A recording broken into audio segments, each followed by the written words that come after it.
बिस्मिल्लाहिर्रहमानिर्रहीम। अस्सलामुअलैकुम नाज़रीन, तमाम तारीफ़ें ज़ात पाक की जिसने ये कायनात तख्लीक की और दुरूद व सलाम आखिर ज़मान नबी हज़रत मोहम्मद सल्लल्लाहु अलैहि वसल्लम की ज़ात पाक पर जिनकी वजह से ये कायनात तख्लीक की गई। नाज़रीन, आज की वीडियो में हम बात करेंगे कि साद रिजवी साहब के क्या साद रिजवी यानी जो मोहसिन नकवी ने दावत दी है, क्या इसमें लबैक भी शामिल है, क्या लबैक को भी उन्होंने दावत दी? तो ये सर से जो डिटेल्स हैं, तफसीलात हैं, वो आप लोगों के साथ इस वीडियो के अंदर शेयर होंगी। चैनल पर नए तो इसको लाजमी सब्सक्राइब करें, वीडियो को शेयर करें और कमेंट्स भी करें। जितनी बहन भाई देख रहे हैं, ये आपसे मुद्दे बना गुजारिश है, रिक्वेस्ट है। तो चलते हैं नाज़रीन अपने टॉपिक की जानिब।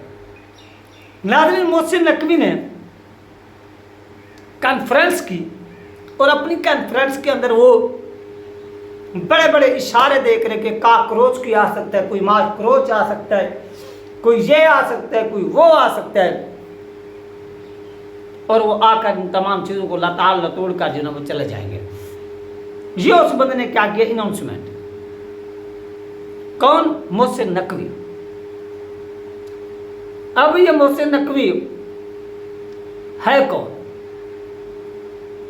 ये मोहसिन नकवी एस्टैब्लिशमेंट का प्यारा,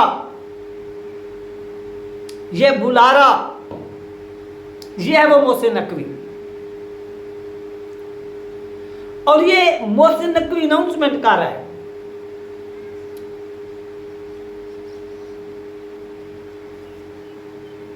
और मोहसिन नकवी कह रहा है कि तमाम जमातों को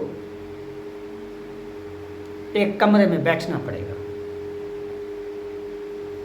वो लबैक हो, वो इंसाफ हो, वो नून हो, वो मीम हो, वो लाम हो, वो काफ हो। यार सवाल ये है कि जिन लोगों ने, यार आप खुद देखें, जो आप हजरात मेरी वीडियो देखते हैं, बच्चों वाले होंगे आप भी, कोई माँ होगी, कोई बहन होगी, कोई बेटी होगी, कोई बाप होगा, कोई भाई होगा, यानी एक फैमिली है ना। हर किसी के घर में बच्चे भी पैदा होते हैं, जवान भी होते हैं। अब आपके आंखों के सामने बेखुसूस जो वालिदैन हैं, वालिदा या वालिद, वो इतने से बच्चे को जन्म देती है वालिदा। वालिद बैठ से मजदूरी करके आता है, वो ऐसा ऐसा बड़ा होता है, वो जवानी चढ़ता है, वो जवान होता है, वालिद रूखी कमा कर आता है, सूखी उसको खिला, यानी बड़ी मुश्किलों से उस बच्चे को पाला जाता है। और वो बच्चा फिर पढ़ता है, जवान होता है, वो मदारस में पढ़ता है, वो स्कूल में पढ़ता है, वो कॉलेज में पढ़ता है, वो यूनिवर्सिटी में पढ़ता है। और यहाँ पर बैठे हुए बदबख्त हुक्मरान, जब वो बच्चा रोड पर आता है अपने हकूक मांगने के लिए, जब वो बच्चा आता है हजूर अक़दस सल्लल्लाहु अलैहि वसल्लम की नमूस के लिए, ख़त्म नबुव्वत के लिए, हजूर अक़दस सल्लल्लाहु अलैहि वसल्लम की उम्मत के लिए, तो ये बदबख्त उसको गोली मार देते हैं। तो क्या ऐसे कातिलों के साथ मोहसिन नकवी साहब, डेयर मोहसिन नकवी साहब, तो क्या ऐसे कातिलों के साथ बंद कमरों में बैठा जा सकता है? यह एक बहुत बड़ा क्वेश्चन है। और इस क्वेश्चन का जवाब चाहिए कि जिसने निहत्ते बेगुनाह पाकिस्तानियों को, कश्मीरियों को, बलोचियों को, सिंधियों को, सराइकियों को, पश्तूनियों को गोलियों से भूना हो, जिस हुकूमत ने, जिस गवर्नमेंट ने, और वो गवर्नमेंट जो जेली तरीके के साथ पाकिस्तान की आवाम पर मुसल्लत हुई हो, क्या उस गवर्नमेंट के साथ बैठा जा सकता है? This is a big question.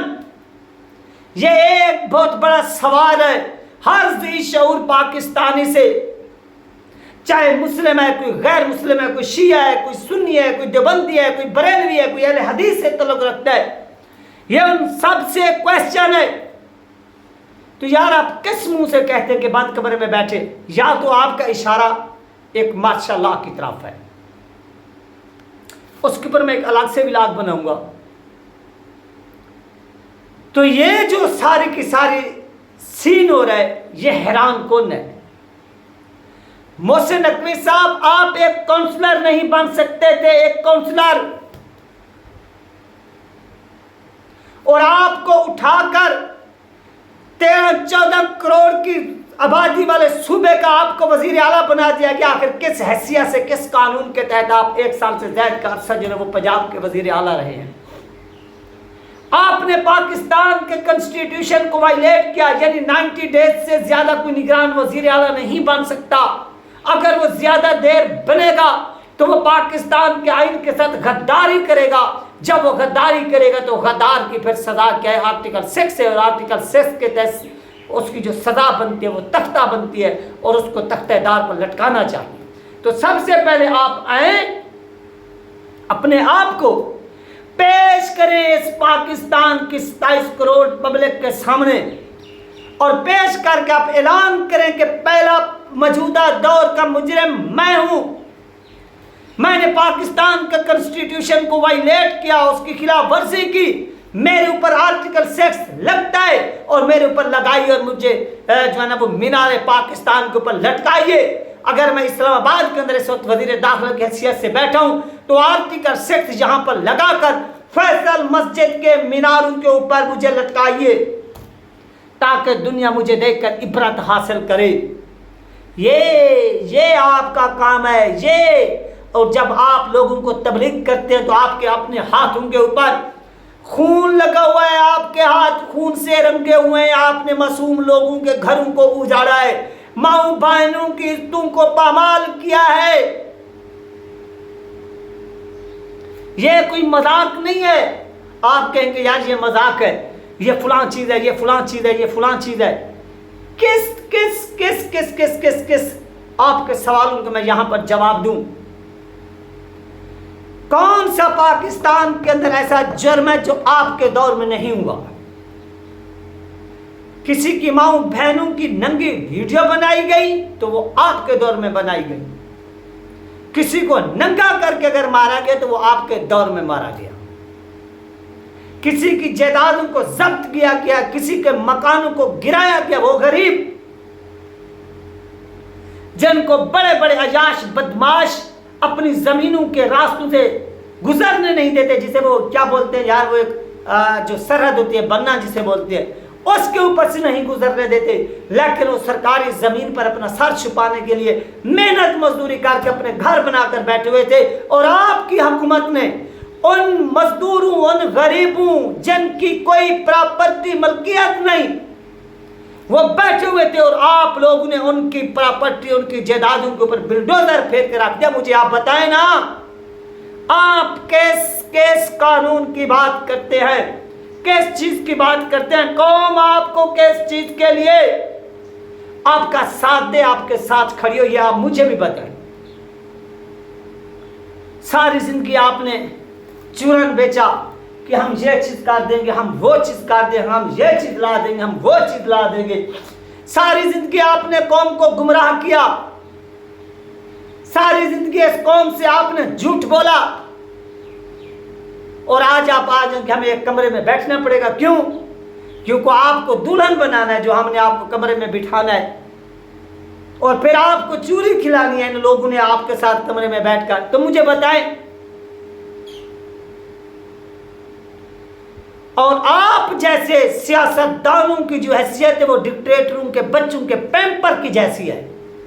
और वो पैम्पर जो 24 घंटे के बाद एक्सपायर हो जाता है, और उसे बच्चे से उतार कर क्या होता है यार, कूड़ादान के अंदर जो वो फेंक दिया जाता है, गंद के अंदर, गार्बेज के अंदर फेंक दिया जाता है। यह है आपकी हैसियत। और आने वाले दिनों में जब यह हुकूमत अपने इख्तिताम को पहुंचेगी तो आप भी उस पेपर की तरह एक्सपायर हो जाएंगे, और फिर आपको पार्लियामान से, इस्लामाबाद से उठाकर पाकिस्तान से भी बाहर फेंक दिया जाएगा, और आप अपनी बकाया जिंदगी पाकिस्तान से बाहर गुजारेंगे और पाकिस्तान आने के लिए तरसेंगे। क्यों? क्योंकि आपने वजीर दाखिला होते हुए डी चौक के अंदर लाशें गिराई, मुरीद के अंदर लाशें गिराई। कौन कौन सा इंसिडेंट है, वाकया जहां पर आपने गोलियां नहीं बरसाई और लाशें जो वो नहीं गिराई, वो आप मुझे भी बताएं। तो ये थी अहम 3 अपडेट जो आप लोगों के साथ शेयर की गया। आप अपना ख्याल रखिएगा, मिलते हैं नेक्स्ट वीडियो में। अल्लाह हाफिज़।